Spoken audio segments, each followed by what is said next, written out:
Hello students, how are you. तो class 11th की physics सबकी चालू हो गई और ऑब्वियसली प्रॉब्लम्स भी बहुत सारी बढ़ गई। क्लास 10th की फिजिक्स जो आप लोग अभी भी जस्ट पढ़ के आए हो, कितनी आसान सी फिजिक्स आज की डेट में वो लग रही होगी जब आप क्लास 11th में आ चुके हो। एकदम नए नए टॉपिक्स क्लास 11th के, differentiation, integration, vectors, motion in straight line और प्लेन अगर आप लोगों ने पढ़ लिया होगा तो उसके अंदर भी बहुत सारे नए नए टॉपिक आपको देखने को मिले होंगे। इन सारे टॉपिक्स में जो आपने स्टार्टिंग आई एम अज्यूमिंग कि आपने जहां से किया होगा वो है बेसिक मैथमेटिक्स, जिसके अंदर आपने नए टॉपिक, ऑल टुगेदर नए टॉपिक जिसको आपने इससे पहले क्लास 11 से पहले जीवन में कभी नहीं पढ़ा। वो टॉपिक थे डिफरेंशिएशन और इंटीग्रेशन। ये टॉपिक को समझने में बहुत सारे स्टूडेंट्स को बड़ी सारी समस्याएं सामने करनी पड़ती हैं और इनिशियली क्लास 11th के बेसिस पर मैं आप लोगों को बताऊं, आप लोगों की फिजिक्स अभी बहुत ज्यादा स्ट्रगल करना पड़ रहा होगा। मेजॉरिटी ऑफ स्टूडेंट्स को हम ऑफलाइन क्लासेस में भी देखते हैं कि बड़े सारे बच्चों को, क्योंकि 10th और 9th पढ़ के आए होते हैं, छोटा सा syllabus, directly formula based questions और बोर्ड में भी आराम से 85-90 तो on an average student score कर ले जा रहे हैं और 95% भी आप कोई बड़ी बात 10th बोर्ड के लिए तो बिल्कुल नहीं रह गई है। तो वहां से जब एकदम फुल कॉन्फिडेंस लेके आप क्लास 11th में आए और यहां आपको सबसे पहले ही देखने को मिल गया डिफरेंशिएशन, इंटीग्रेशन, वेक्टर्स जैसी चीजें, तो obviously mind gets blown away. तो 11th क्लास के स्टूडेंट्स बिल्कुल परेशान नहीं होना। हम इसीलिए ऑनलाइन मटेरियल पर भी लेकर के आए हैं आपके लिए वीडियोस, जिसमें हम पूरा 11th क्लास का syllabus with detailed explanation of each and every topic सब कुछ कवर करेंगे। ऑफलाइन स्टूडेंट्स को भी, जितनी भी अभी जो हमारे सेंटर पे ऑफलाइन पढ़ रहे हैं, उनके लिए भी जो भी डाउट्स, जो भी प्रॉब्लम्स रह जाती हैं, जो पिछला बैकलॉग रह जाता है, उसको भी हम पूरा कवर करेंगे ऑनलाइन क्लासेस के थ्रू। तो आप लोगों के जितने भी डाउट, जो भी क्वेरीज आएंगी, उनको आप कमेंट बॉक्स में टाइप करिएगा। हम उसका रिप्लाई हो सकता है तो जरूर देंगे, जितना भी पॉसिबल हो पाएगा क्वेश्चंस का। तो घबराना नहीं है बिल्कुल भी। अभी तक आप लोगों ने, आई एम अज्यूमिंग कि आपने मोशन इन प्लेन या कुछ स्कूलों में न्यूटन लॉज ऑफ मोशन वहां तक पहुंच गए होंगे, लेकिन अभी भी जिन जिन लोगों का बेसिक्स डामल डोल है, जिनका भी बेसिक्स हिला डुला है थोड़ा बहुत, उनके लिए दोबारा से हम लोग टॉपिक शुरुआत कर रहे हैं 11th क्लास की, जिसमें हमारा पहला टॉपिक बेसिक मैथमेटिक्स का है, जिसमें डिफरेंशिएशन से हम शुरुआत करेंगे।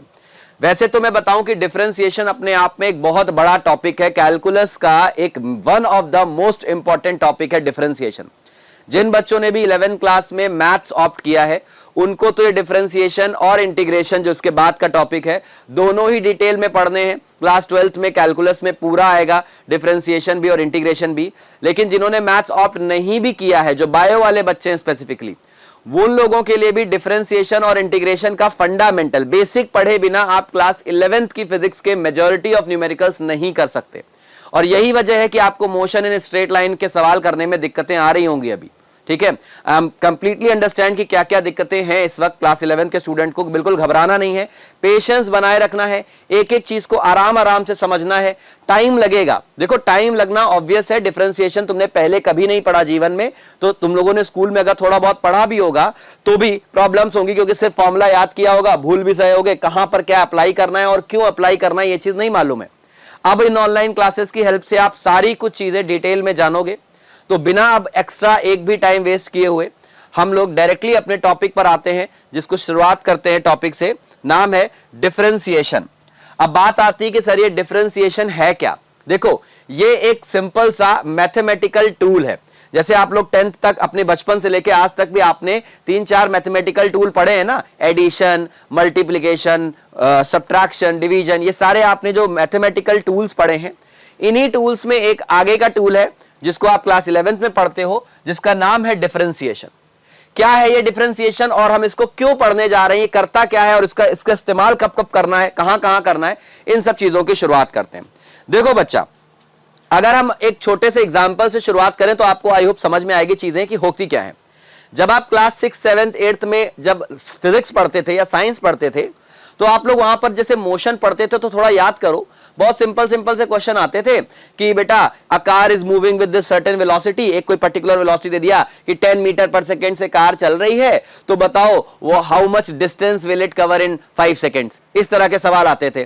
तो टीचर आपको एक फॉर्मूला बता देते होंगे कि बेटा आपने एक फॉर्मूला याद कर लिया होगा बचपन में कि speed is equals to distance upon time. सबने याद किया होगा ये फॉर्मूला, ठीक है, ये फॉर्मूला सबने पढ़ रखा होगा, speed is equals to distance upon time. तो आप यहां पर चुपचाप से स्पीड की वैल्यू रखते थे और डिस्टेंस की वैल्यू रखते थे या टाइम की वैल्यू रखते थे और तीसरी वेरिएबल कैलकुलेट कर लेते थे। ये तो आपने 6th 7th 8th तक पढ़ा था।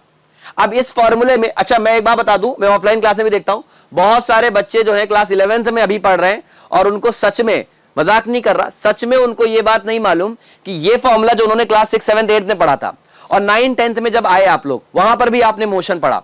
9th 10th में आपने एक नया टर्म सुना एक्सेलरेशन का, और फिर आपने इक्वेशंस ऑफ मोशन पढ़ी होंगी 3। याद करो, दिमाग लगाओ, कौन सी 3 इक्वेशन ऑफ मोशन थी? v is equals to u plus a t, s is equals to u t plus half a t square, v square minus u square equals to 2as। ये 3 इक्वेशंस पढ़ी थी आपने, है ना?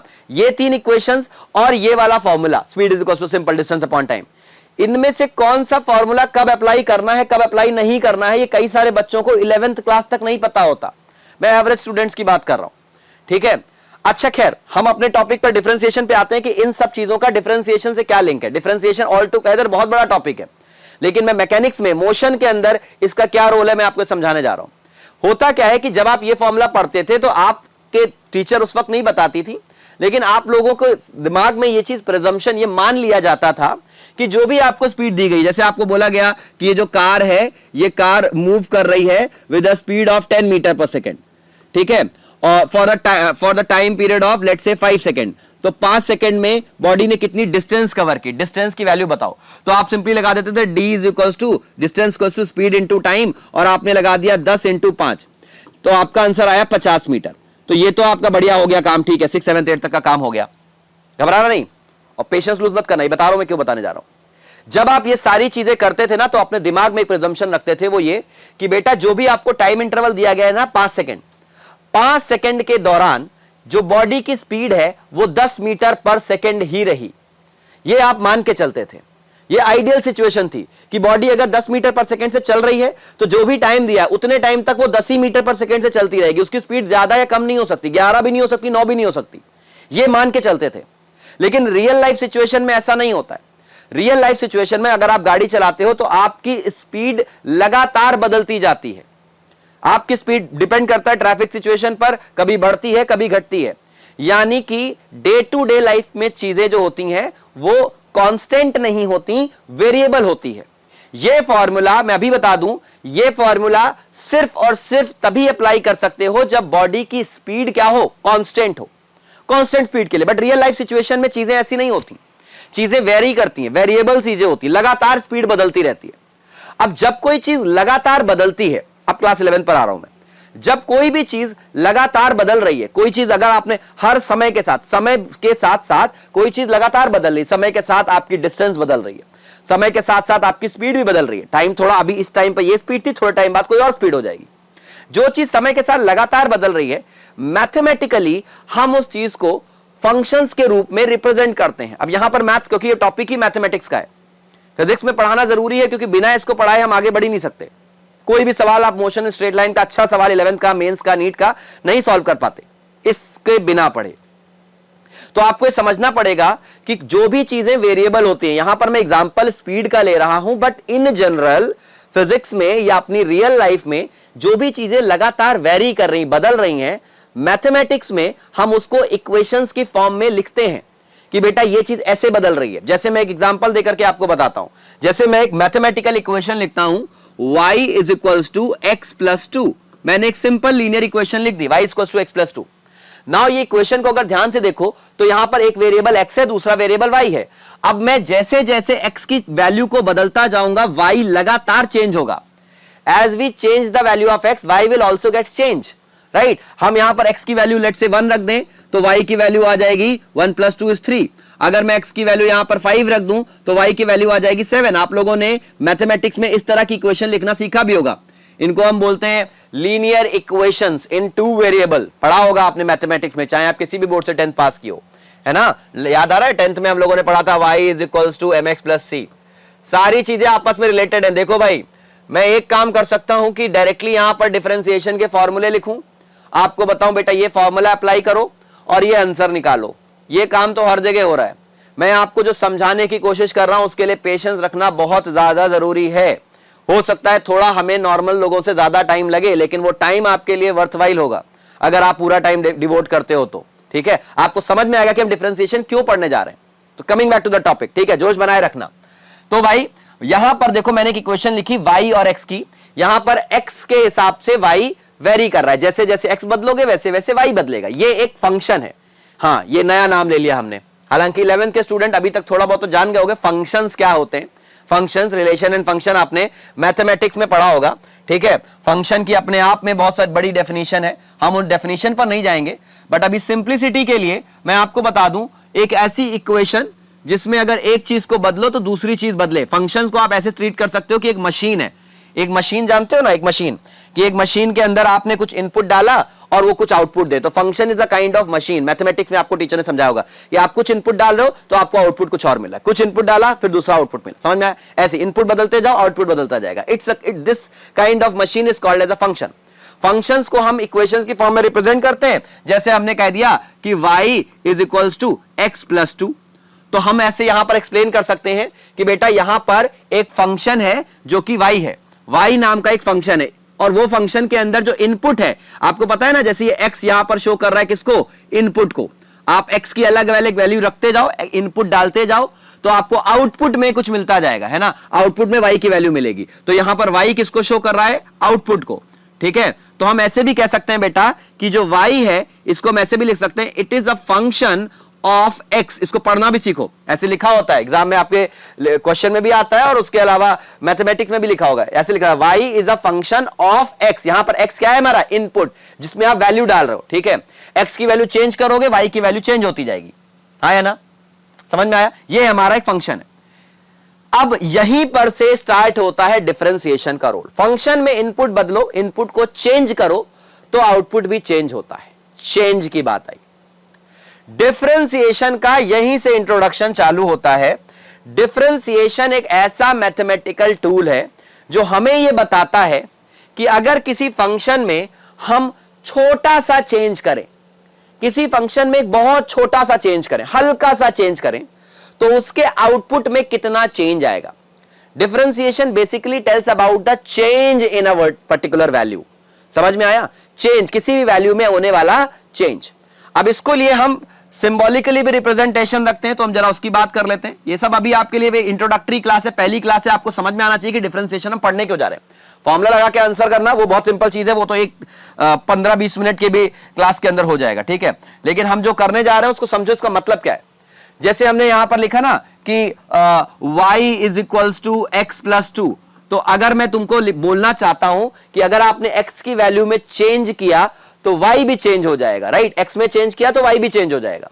तो जब भी मुझे किसी चेंज को लिखना हो, चेंज तो चेंज को लिखने के लिए सिंबॉलिक रिप्रेजेंटेशन है डेल्टा।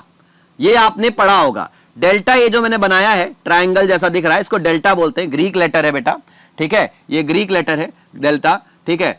और ये हमें बताता है किसी भी वैल्यू में होने वाला चेंज, ठीक है, चेंज। अब मैं तुमसे कहूं कि बेटा डेल्टा एक्स, तो इसका मतलब क्या है, change in the value of x, change in value of x, change in the value of x.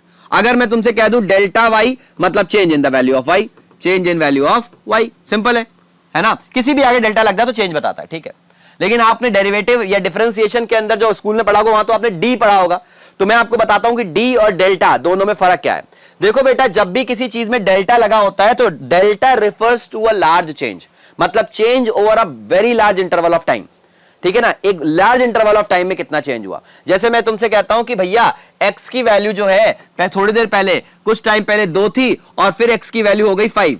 मैं तुमसे कह दूं what is the value of delta x, ठीक है। तो डेल्टा x का मतलब चेंज कितना आया किसी में, x की वैल्यू में चेंज कितना आया। तो आप ऐसे लिखोगे final value of x minus initial value of x, इसी तरीके से आप चेंज निकालते हो, ठीक है। तो डेल्टा x की वैल्यू यहां पर कितनी हो जाएगी, फाइनल वैल्यू बेटा 5 थी माइनस इनिशियल वैल्यू 2 थी, दिस विल बिकम 3, तो डेल्टा x की वैल्यू 3 हो गई। ये है हमारा डेल्टा निकालने का तरीका, जहां पर हम एक बड़ा चेंज देखते हैं। अब बड़ा चेंज और छोटे चेंज का मतलब क्या है, ये बात आपको ज्यादा अच्छे से तब समझ में आएगी जब हम टाइम के रिस्पेक्ट में बात करेंगे, टाइम के रिस्पेक्ट में, ठीक है। अभी बात करते हैं, थोड़ी देर में समझ में आएगा इस चीज के बारे में आपको, ठीक है। इसी तरीके से delta refers to a large change. जब भी किसी चीज, अब कोई चीज लगातार बदल रही है, तो किसी चीज में अगर हमको बहुत स्मॉल चेंज देखना हो ना, वेरी स्मॉल, कितना स्मॉल, इनफाइनाइटली स्मॉल चेंज, हल्का सा चेंज निकालना हो अगर हमें, तो उस चेंज को रिप्रेजेंट करने के लिए हमारे पास एक सिंबल है, वो है dx। क्या है? dx। सुना सुना सा लग रहा है, हाँ देखा देखा भी लग रहा है। अब डेल्टा एक्स और dx में फर्क समझो। डेल्टा एक्स एक large change of value x है, dx is a very small change in value of x, very small change in x, change in x, समझ, बहुत छोटा सा चेंज है डेल्टा dx, ठीक है। सिमिलरली अगर हम dy लगा देते हैं, अगर यहां पर हम dy लिखते, किसी भी चीज के आगे dy लगा दें, तो this represents the very small change in y, very small change in y।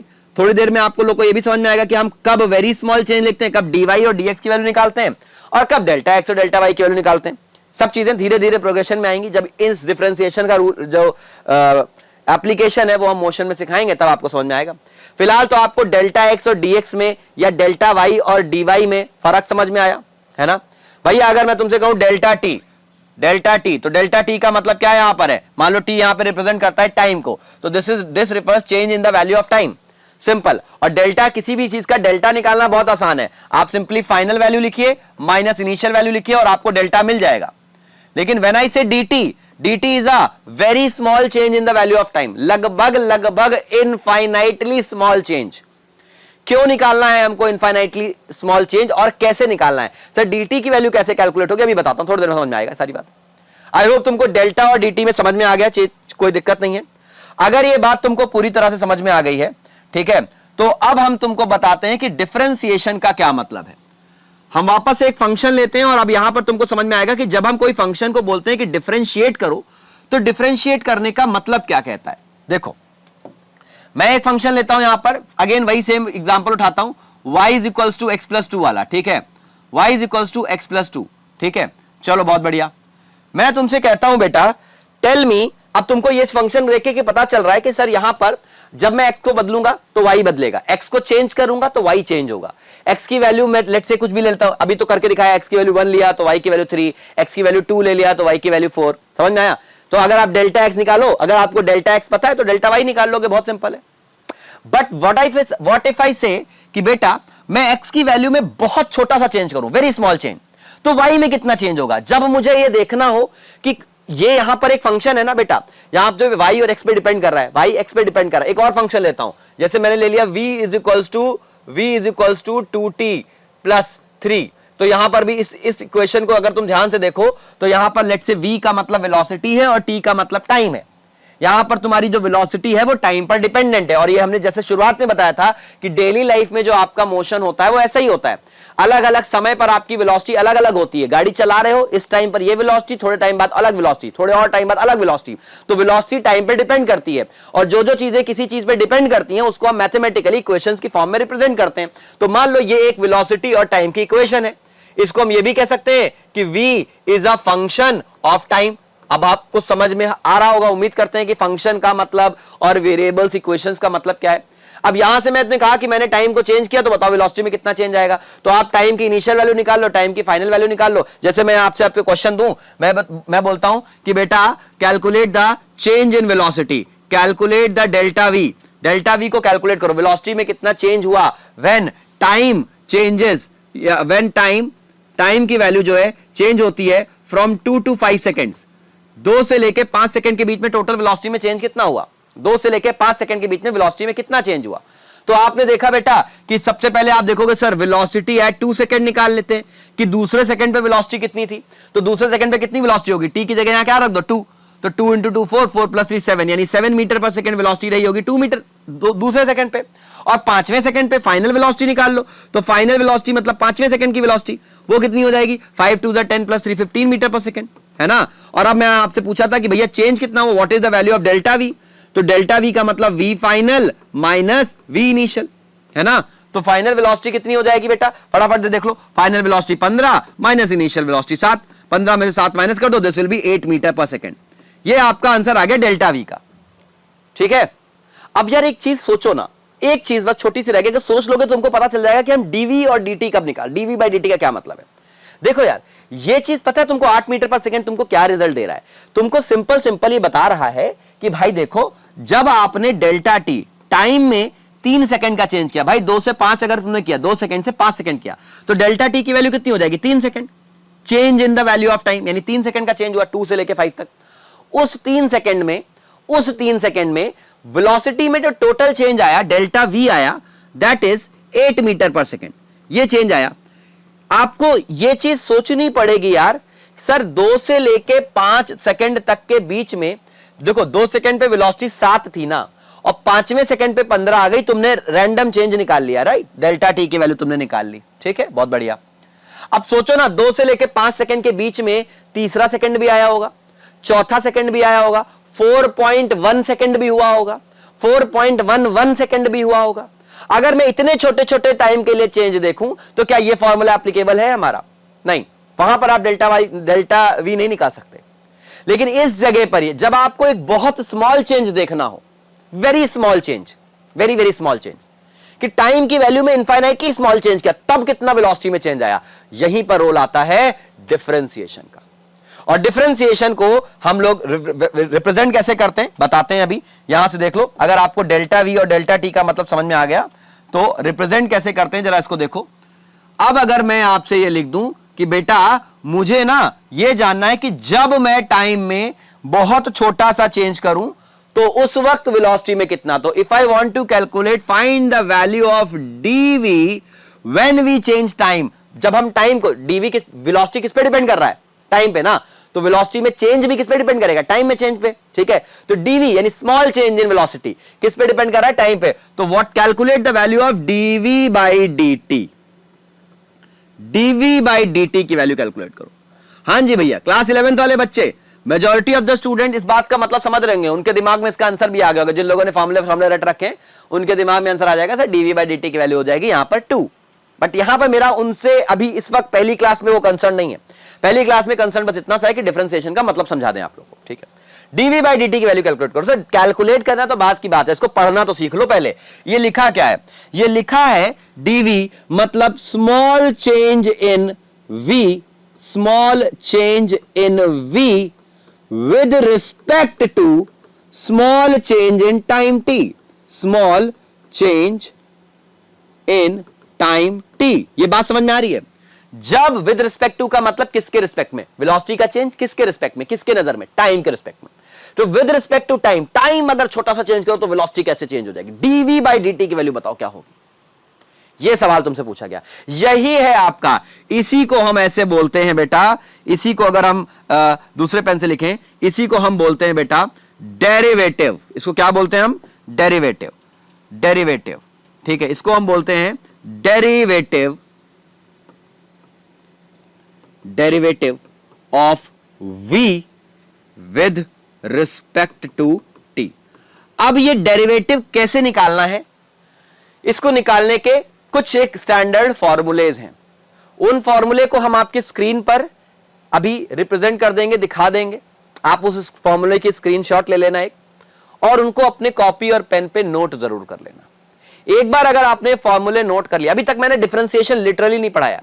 आज की क्लास अगर जो आपने 25-30 मिनट की क्लास की उसको पढ़ के आपको दो चीजें ही समझ में आएंगी कि डिफरेंशिएशन एक मैथमेटिकल टूल है जो हमको ये बताने में हेल्प करता है कि किसी भी चीज में होने वाला बहुत छोटा छोटा चेंज, स्मॉल स्मॉल चेंज अगर देखना हो तो कैसे निकाला जाएगा।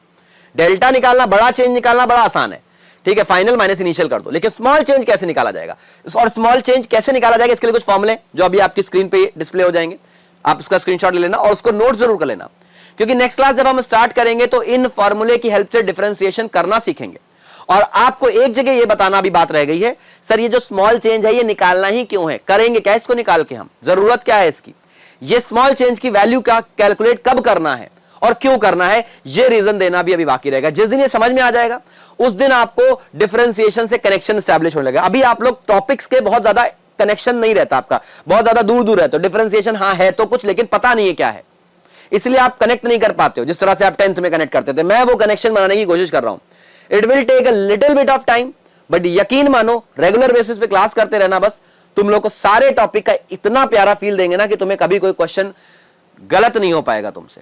स्पेसिफिकली अगर तुम मेंस और नीट लेवल पे भी तैयारी कर रहे हो तो हम उस लेवल की बात कर रहे हैं, खाली स्कूल लेवल के एग्जाम की बात नहीं कर रहे हैं। और यहां पर मेजर कंसर्न वो भी स्टूडेंट्स हैं जो एवरेज है, जिनको पता ही नहीं, और टॉपर्स भी होंगे, उनको भी खाली फॉर्मूला रटने से काम नहीं चलेगा बेटा, फील लेना पड़ेगा आपको। ये इसका ग्राफिकल एप्लीकेशन भी है।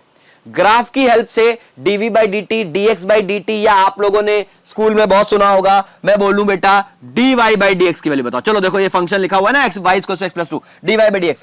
वैल्यू नहीं बताना, मतलब बता दो। मैं जानना क्या चाहता हूं dy बाई dx से? जानना ये चाहता हूं कि भैया y की वैल्यू में होने वाला छोटा सा चेंज जब x में चेंज आए, x में कितना चेंज आए। ठीक है ना। x में अगर मैं छोटा सा चेंज करूं तो y में कितना चेंज आएगा, क्योंकि y x पे डिपेंड करने वाला फंक्शन है। y depends on x, y is a function of x। समझ में आया? अब इसके जो फॉर्मूले आएंगे उसको भी समझ में आएगा तुमको बढ़िया से। अगली क्लास थोड़ी बड़ी क्लास होगी, ये इंट्रोडक्टरी क्लास है, जिस वजह से हम इसको थोड़ा छोटा रख रहे हैं, just an introduction. Next class से हमारा प्रॉपर टॉपिक स्टार्ट होगा डिफरेंशिएशन का, वहां से तुम लोग अटेंड करना। तुम लोग को ये भी बताना है इसका ग्राफिकल एप्लीकेशन क्या है, ग्राफ से कैसे रिप्रेजेंट करते हैं। डिफरेंशिएशन का तुम्हारे टीचर ने बोला होगा, स्लोप का भी कुछ नाम लिया होगा, स्लोप से क्या लेना देना है, स्लोप कैसे कैलकुलेट करते हैं और स्लोप क्यों रिप्रेजेंट करता है, डिफरेंशिएशन के एप्लीकेशंस के बारे में बात करनी है। तो ऑल टुगेदर अगली 2 क्लासेस में ये थी इंट्रोडक्शन की डिफरेंशिएशन है क्या करना है। अगली 2 क्लासेस में next class will be little bit more explanation of differentiation in terms of graph and the formula, जिसकी अभी आपको स्क्रीन पर दिख रहे होंगे ये फॉर्मूलाज, ये इसके स्क्रीनशॉट जरूर ले लेना। ये फॉर्मूलाज आपको नोट करने और इन फॉर्मूलेज के बेस पर आने वाले सिंपल क्वेश्चन, ये हमारी नेक्स्ट क्लास का टॉपिक होगा। और उसके बाद हम इस डिफरेंशिएशन की एप्लीकेशन करेंगे थोड़ा हायर लेवल पर, जहां पर हम किसी भी फंक्शन की मैक्सिमम और मिनिमम वैल्यू, जिसको मैक्सिमा मिनिमा कहते हैं, बहुत अच्छे प्यारे क्वेश्चंस आते हैं मेंस और नीट के अंदर, वो वैल्यूज निकालना सीखेंगे यूजिंग डिफरेंशिएशन। साथ में आपके मैकेनिक्स के मोशन इन स्ट्रेट लाइन के कुछ क्वेश्चंस लेंगे, जिसको आप डिफरेंशिएशन की हेल्प से डायरेक्टली सॉल्व कर सकते हो मेंस और नीट के। उसके बाद इसी के साथ जो आपकी लास्ट क्लास होगी, वहीं पर हम इस जो आपका डिस्क्रिप्शन है उसमें एक असाइनमेंट को, डिफरेंशिएशन का असाइनमेंट अपलोड कर देंगे, वहां से आप कर सकते हो। तो तैयारी में जुट जाओ, हमारी तरफ से कोई कसर नहीं छूटेगी कि आपका फील लेने में, डिफरेंशिएशन या 11th क्लास की फिजिक्स का किसी भी टॉपिक का फील लेने में कोई कमी छूट जाए। 30 मिनट का टाइम आपने निकाला, thank you so much. Next class में हम आपसे मिलते हैं, ठीक है। रेगुलर वीडियोस आती रहेंगी, तो इसलिए एक रिक्वेस्ट है कि अगर आपको थोड़ा बहुत भी चैनल में समझ में आया है तो चैनल को फटाफट से सब्सक्राइब कर लेना, और कोई भी क्वेश्चन हो तो उसको आप कमेंट बॉक्स में जरूर कमेंट करना। कोई डाउट हो, कोई एक्स्ट्रा टॉपिक, कोई एजी टॉपिक चाहते हो कि इसकी वीडियो अलग से रिकॉर्ड कर ली जाए, तो हम उसको पहले भी कर सकते हैं, क्योंकि आई नो कि आपका 11 के टॉपिक्स काफी आगे तक पहुंच चुके हैं। Thank you so much for watching this video. I hope you all like this video. Next class में मिलते हैं विद द फर्दर टॉपिक। तब तक के लिए thank you so much. Thank you.